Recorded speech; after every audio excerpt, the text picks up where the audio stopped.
A while ago, it was suggested that I read a book called The First African American Samurai.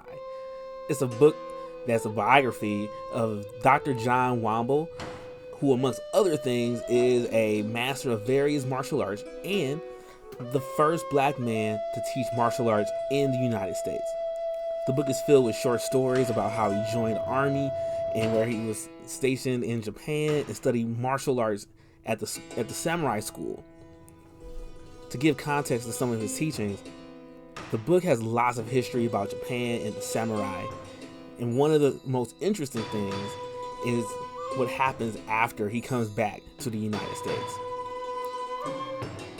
Because I recently started my own martial arts journey, I couldn't help but be interested in how he trains the students, both for combat and to help shape their character for real life. As a gift from my dad, who studied under him, I created this image of Dr. John Wamble.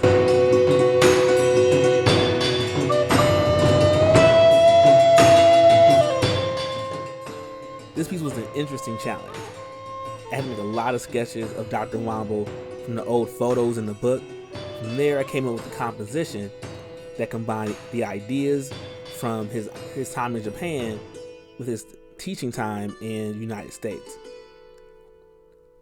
I decided to have his pose be more of a relaxed seiza, that's a seated position, because he taught techniques that were designed to hurt people, but he was against unnecessary violence.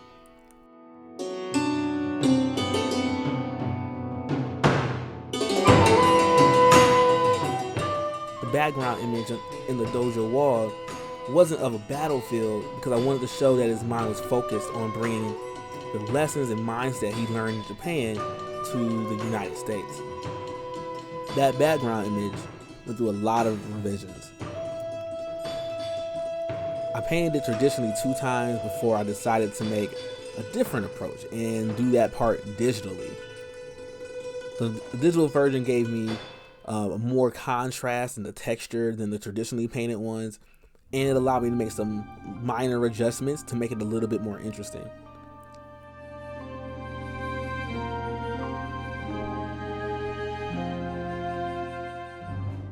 In the end, this was a great experience to do a piece of a great man that also turned out to have a personal connection to me as well. Because my father studied under him, I was able to hear a few other stories about him that weren't in the book. Well, I hope you enjoyed the video and subscribe for more.